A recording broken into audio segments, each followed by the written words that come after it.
చాలామందికి bad smell అన్నది కంటిన్యూస్గా వస్తూ ఉంటుంది. దానికి ఏమన్నా ప్రికాషన్స్ తీసుకోవచ్చా, లేదా పర్మనెంట్ సొల్యూషన్ ఏమైనా ఉందా దానికి?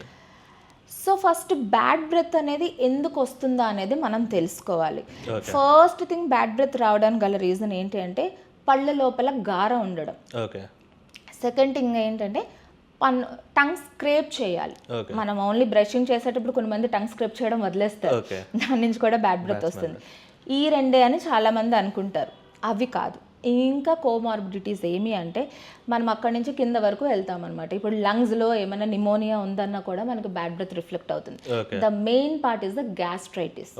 గ్యాస్ట్రైటిస్ అంటే యాసిడ్ రిఫ్లెక్స్, పుల్ల తెనుపులు ఇలాంటివి ఏమన్నా ఉన్నా కూడా మనకి బ్యాడ్ బ్రెత్ అనేది ఖచ్చితంగా వస్తుంది.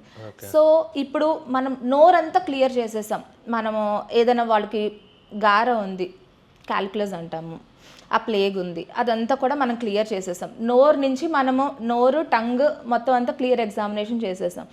ఇవన్నీ తర్వాత కూడా మనకి ఇంకా ఇబ్బంది ఉందంటే ఇట్స్ బికాస్ ఆఫ్ 100% గ్యాస్ట్రైటిస్.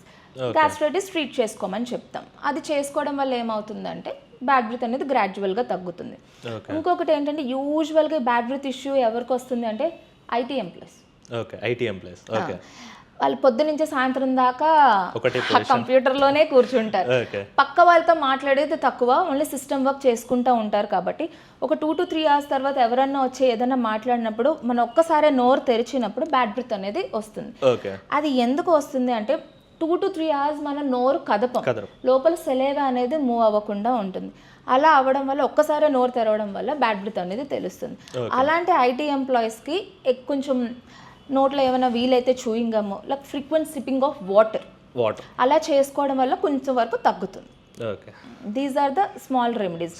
ఇంకొకటి ఏంటంటే డ్రై మౌత్, నోరు కూడా డ్రై అయిపోయింది అంటే మనకి బ్యాడ్ బ్రెత్ వచ్చే అవకాశం ఉంటుంది. వాళ్ళు మామూలుగా చూయింగ్ గమ్స్, దీనికంటూ సపరేట్ ట్రీట్మెంట్ ఏమి ఉండదు, దీనికి హోమ్ రెమెడీస్ ఫాలో అవ్వడమే.